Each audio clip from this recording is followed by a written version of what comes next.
সূরাতুল কাফিরুন, কুল ইয়া আইয়ুহাল কাফিরুন, এই সূরাটা যদি কেউ ঘুমানোর সময় পাঠ করে, রাতে শোয়ার সময় পাঠ করে, আল্লাহ নবীজি বলছেন সেই ব্যক্তিকে আল্লাহ পাক শিরকের পাপ থেকে বাঁচাবে।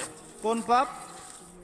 শিরকের পাপ। আর আমি অনেক লেকচারে বলেছি যে প্রতি হাজারে 999 জন মানুষ জাহান্নামে যাবে।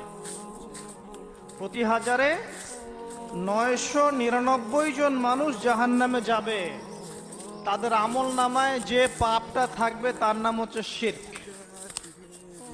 কথায় শিরক, কাজে শিরক, বিশ্বাসে শিরক।